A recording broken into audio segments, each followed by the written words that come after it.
5 minutes pour répondre à vos questions sur le coronavirus. Comme tous les jours, je suis en duplex avec le professeur Gilbert Deray. Gilbert Deray, bonjour. Alors aujourd'hui, on va commencer à parler de la sortie de crise, de la sortie de confinement, et notamment des tests qui vont être obligatoires quasiment en sortie de confinement. Alors les tests, d'abord, il y en a de deux types. Il y a la RCP et il y a les tests sérologiques. Deux questions, deux réponses différentes. Je me trompe ou pas? Non, non, c'est tout à fait ça. Alors, c'est PCR. Alors, la PCR, c'est quoi? Ça va vous permettre de savoir si vous avez du virus dans votre corps. Ça peut être dans le sang, ça peut être dans le nez, ça peut être où vous voulez. Si je vous mets un coton-tige dans le nez, je vais après le mettre dans une boîte et je vais voir si vous avez du virus. Le problème, c'est que si vous avez très peu de virus dans le nez, je ne vais pas être capable de le détecter si je ne fais pas ce qu'on appelle une PCR. Ça revient en fait à amplifier le nombre de virus qu'il y avait sur le coton-tige. Il y en avait un, eh bien, je vais le cultiver pour qu'il y en ait 10, pour qu'il y en ait 100, pour qu'il y en ait 1000, pour pouvoir le détecter. Et à l'arrivée, je vais pouvoir vous dire s'il y avait du virus en grande ou en petite quantité. Donc, on est d'accord, on ne parle que du virus. Ensuite, je peux aller regarder si vous avez des anticorps. Les anticorps, c'est votre défense, c'est votre corps qui va les fabriquer. Ce sont des protéines, pour être exact, des glycoprotéines, qui vont être fabriquées par des cellules. Et ces anticorps vont aller attaquer le virus pour le tuer. Si vous avez des anticorps, ça veut dire que vous avez bien été contaminé par le virus et vous êtes en train de l'attaquer. Et pour être très complet, c'est très important, vous avez deux types d'anticorps. IgG, IgM. Les IgM, ce sont les premiers qui vont apparaître. Ils sont là très vite, ils attaquent votre virus, ils commencent à le détruire et ils vont disparaître assez vite au bout de 2 semaines.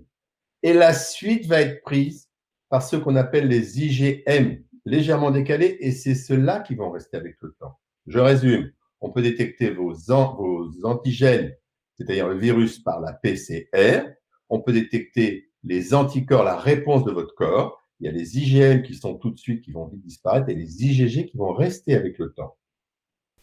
Alors, on va revenir en détail sur tout ça. Quand, au début, avec la PCR, on cherche du virus, on cherche des gens qui sont en train de développer la maladie, c'est ça?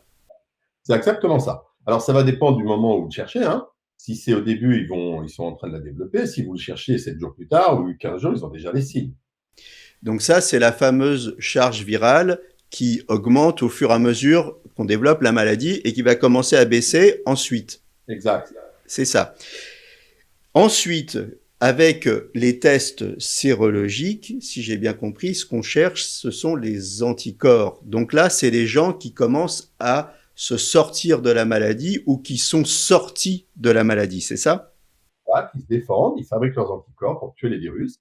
Et effectivement, ils essaient de se sortir de la maladie. Et pour ceux, évidemment, les plus nombreux qui vont guérir, ils garderont trace de cette maladie par la présence d'anticorps IgG.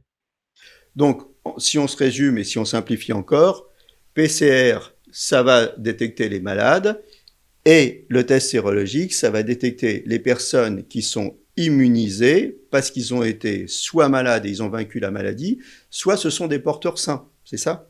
C'est ça. Et ce que vous venez de dire est vrai. Attention pour les IgG.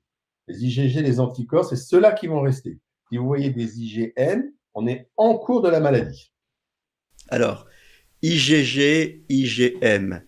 IG, c'est immunoglobuline.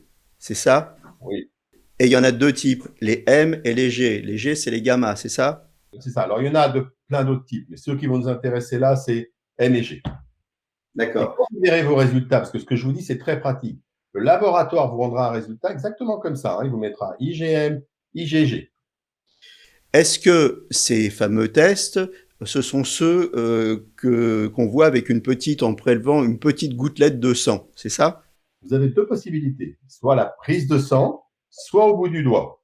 Évidemment, ceux au bout du doigt seront beaucoup plus pratiques et on pourra les généraliser, y compris même dans la rue auprès d'une voiture.